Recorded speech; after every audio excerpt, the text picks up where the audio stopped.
Greetings to you all, gamers and strategists, and welcome back to our channel. A powerful and lasting civilization requires a strong economy, and a strong economy requires a robust industrial base. A robust industrial base requires resources, citizens, factories, and offices. But first of all, it requires a sound understanding of galactic economics.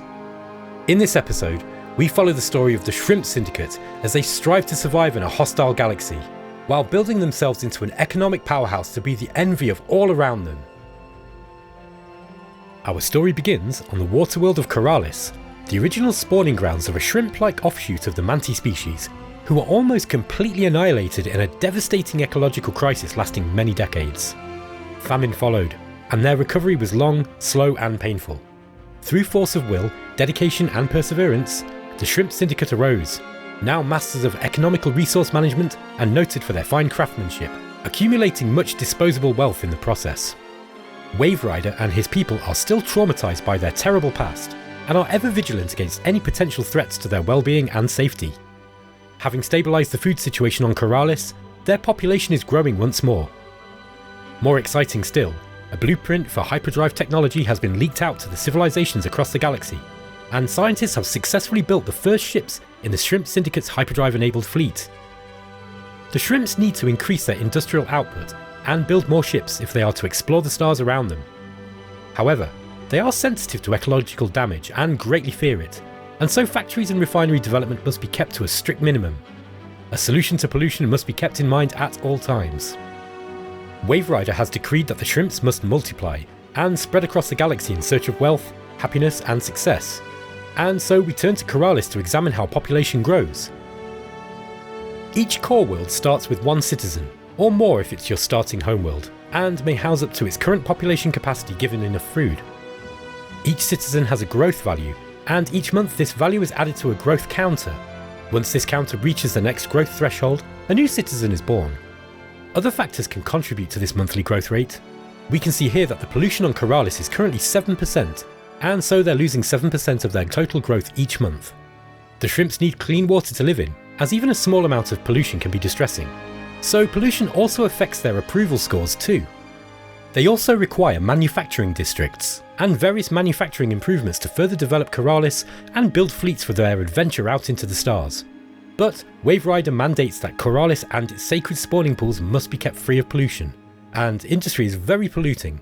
Building even moderate industry on their beautiful homeworld is out of the question. What can they do? A core world's planetary input value represents natural resources available for exploitation. We'll examine this in detail later, but for now, all we need to know is that planetary input is processed by districts, special improvements and citizens into planetary output, and each output type of each core world you control is then available for use in building and maintaining your mighty civilization. While probes are sent out to explore the sector, Waverider orchestrates a limited industrial development on Coralis. 3 citizens are trained as workers, raising manufacturing enough to begin construction of some new industrial projects.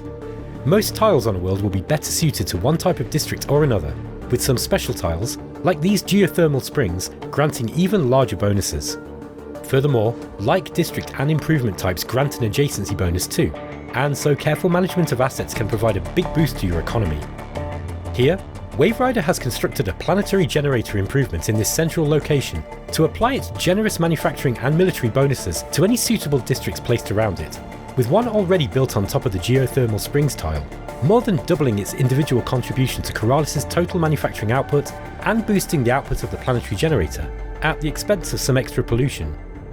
To further increase the manufacturing output on Coralis, Waverider has constructed a research boosting improvement intending to quickly unlock technologies which will further improve the output of each manufacturing district and allow Coralis to get by with less overall industry, reducing pollution to a minimum.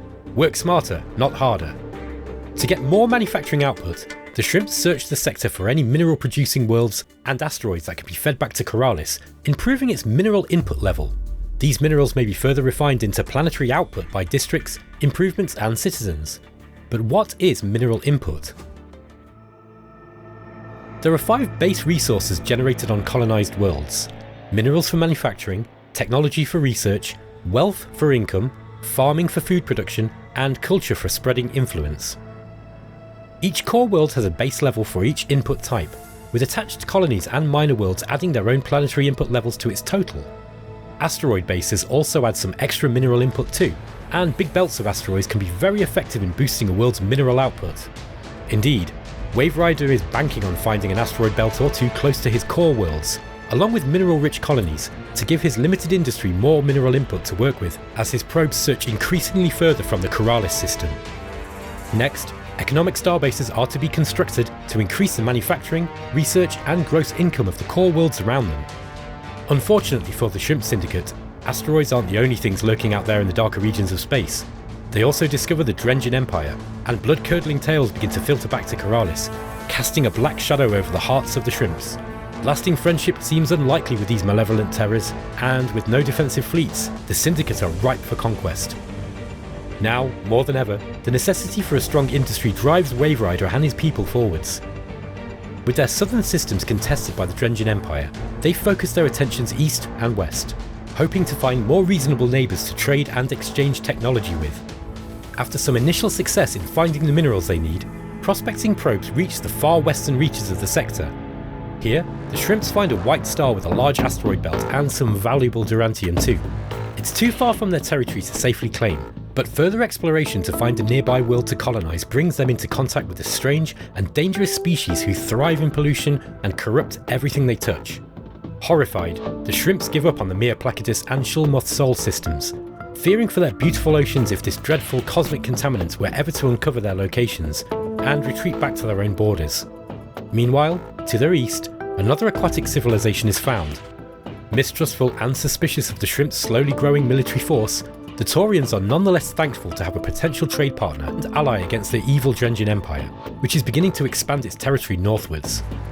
The Shrimps initiate several lucrative trade routes with Tauria and its surrounding worlds, slowly getting to know their new neighbours, and hoping beyond hope that this is not yet another existential threat in the making.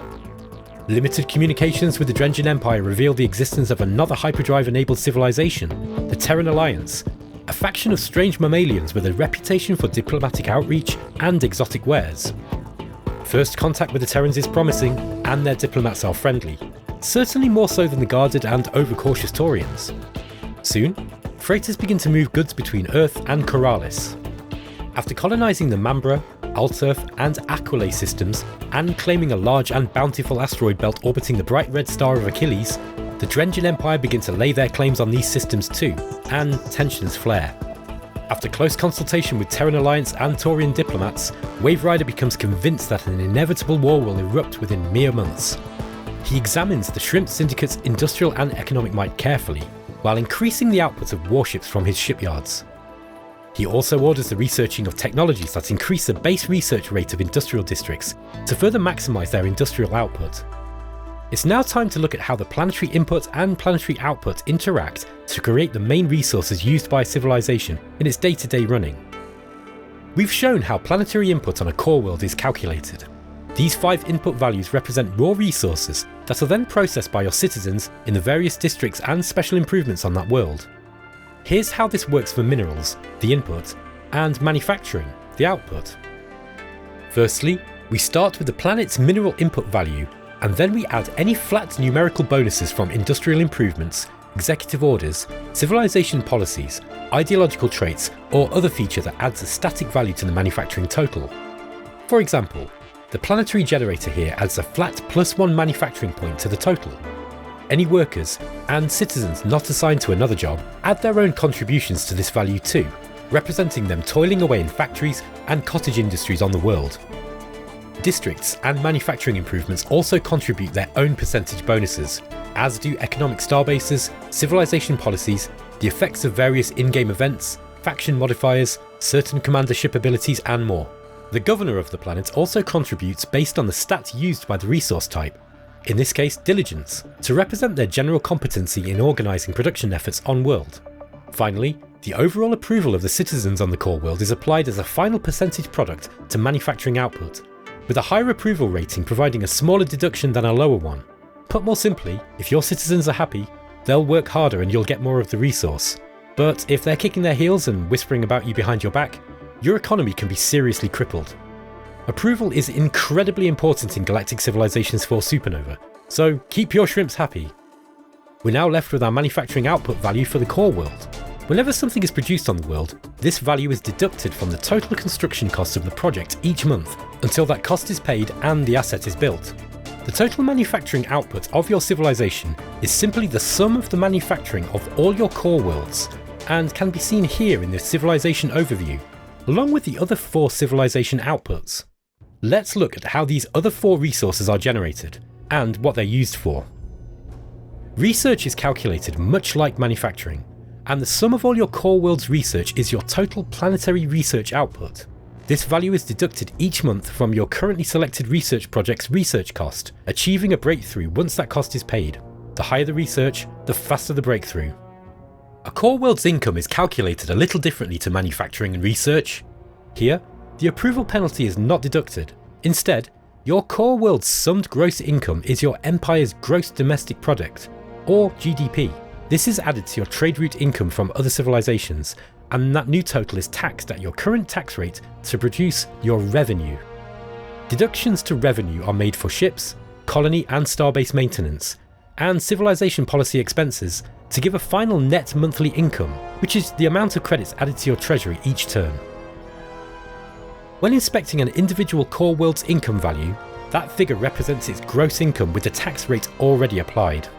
Note that adjusting the civilization-wide tax rate directly affects approval, which in turn modifies manufacturing and research. Carefully balancing your civilization's needs between the generation of credits and your manufacturing and planetary research outputs is an important skill to develop. Food is processed from farming input, is not affected by approval, and a positive value here is required for growth on your worlds, at least for citizens that need to eat. The total food value is shared across all your worlds. Finally, influence is generated from cultural input and is also not affected by approval. Influence determines the borders of your civilization and can be used to peacefully convert your neighbours' worlds over to your civilization's superior cultural values. A high influence output will fend off a rival's attempts to encroach on your territory in the same way. The Drengen Empire has become increasingly belligerent and a declaration of war soon follows. The Shrimps have not been idle, carefully expanding their borders to encompass as many resource production assets as possible. While the Taurians and Terran Alliance do not immediately support the Shrimps, neither do they take advantage of the situation, content to continue peaceful trade relations and watch from the sidelines. New trade routes are set up with both civilizations to help fund the Syndicate's war effort. A trade route increases in value the longer it has existed, and as trade freighter captains make stops to buy and sell goods along the way, the longer the trade route, the more lucrative it is too. As an added bonus, long-time trade partners are less likely to declare war, as they value well-established, high-earning trade routes. Waverider takes personal command of building a new fleet to ensure the protection of these new trade routes. A core world's manufacturing output also determines the speed at which a shipyard operates, and is represented by the military resource. Military is further distinguished by its own set of improvements, such as the starport, and is specially modified by various other civilization policies, leader traits, and more. A shipyard's military score is deducted from the cost of a shipyard project each month until its full cost has been paid, and so a bigger military value means faster production of ships, modules, and shipyard missions.